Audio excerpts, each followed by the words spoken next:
can I just throw out some things? And you just, basically I'm just going to flip through the book, Whole Foods. Yeah. I think that it's replaced churches and cathedrals in white culture as like the modern temple.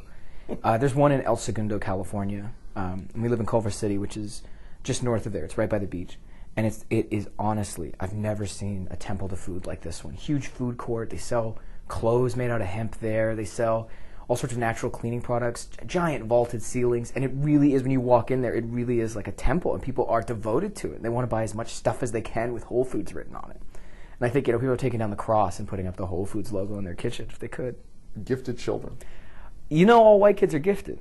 Okay, my son actually was. Of course he was. So was I. So was my brother. I mean, look, I'm not afraid to go after myself with this. I went to ICS, in Super Child Study, which is allegedly a grade school for all gifted children, right? And, so obviously my brother was in the gifted program, my cousin was in the gifted program, they're all gifted. I had to go after myself, obviously having that tag applied to me as well, that I'm making clear I didn't think was deserved, or, I think was pushed on me by my parents, but it's the case. There's only been one non-gifted kid since 1962. One non-gifted white kid. Do we know who that is? Or Born in Reseda. I think don't want to go there, yeah. Acoustic covers. Now, there's a whole section in the book based on your iPod. Yep. Acoustic covers is important. It's like, for some reason, white people always find it very fascinating to see an acoustic cover of a song that's not normally acoustic. So for example, there's a group of girls called AC/DC who do acoustic covers of AC/DC songs. Acoustic covers of hip-hop songs are especially beloved because it's hilariously ironic and funny. And it's just something that will always go over well. And it's an essential part of a mixtape. Like, if you throw in an acoustic cover, people can't tell what it is right away, and then all of a sudden the chorus hits, and they're like, oh my gosh, it's an acoustic cover of this song. How clever. It's very brave to have a book about race in an era when talking about race is, Barack Obama notwithstanding, and he's Number in the 8. book too, and I got points for that. Darn. It is, you're not supposed to talk about race, but you're talking about it with tongue firmly in cheek. It's been. The funny thing is the title alone draws people in, and it puts them on a defensive. Like, they see the title and they're ready to be offended, and they're ready to be angry. And it's not written to be inflammatory. It's not written to be hateful. And that's an important thing. And it's fundamentally about breaking this down into stuff. You know what I mean? Like, but what it does is it's opening up discussions about it. You know what I mean? Like, why is it that white people are overwhelmingly drawn to arts degrees and overwhelmingly drawn to organic food? And because it's an issue of class and wealth. And people are talking about it, and they're seeing it here. That, to be able to study English, which I did, as a career choice is a wonderful luxury, and it's one afforded overwhelmingly to white people because we're post-wealth here. It's not about, because you grow up and it's not about acquiring as much wealth as possible because worrying about money isn't there.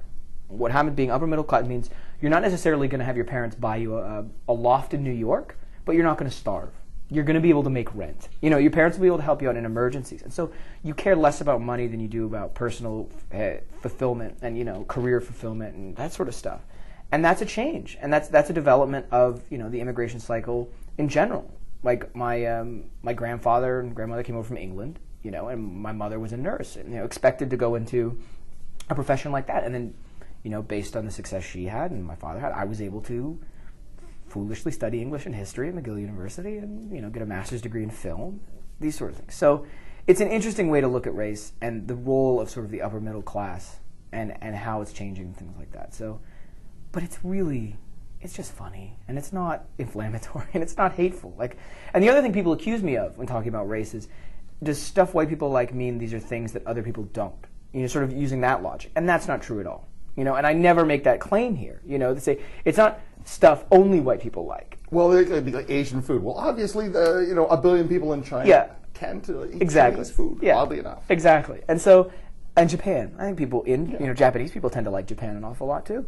And so it's not, it's not meant to be exclusionary. It's meant to be a list of what they like. And I think that it's just been amazing that the reaction's been how it started was just a funny blog between my friend and I, and it really caught on because there was something in it, and I think something in the way that it's not meant to bring about hatred, and it's not meant to bring about, really angry discussions of race. And I think that what a lot of people have told me is that this puts them, when they bring this up with their friends who aren't white, it puts people in a lot more comfortable situation to talk about race, because it's the benign thing of Whole Foods. It's the benign thing of, stuff, right? And it's done in a humorous way.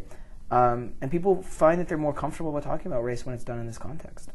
This is a very funny book. There were times where I was just hooting and reading sections out loud to my girlfriend. At one point, she was sending an email to a friend of hers in Portland, Oregon. I went, wait!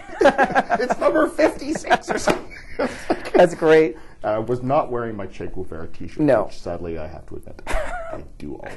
Well, I'm glad you enjoy it. I had a ton of fun writing it.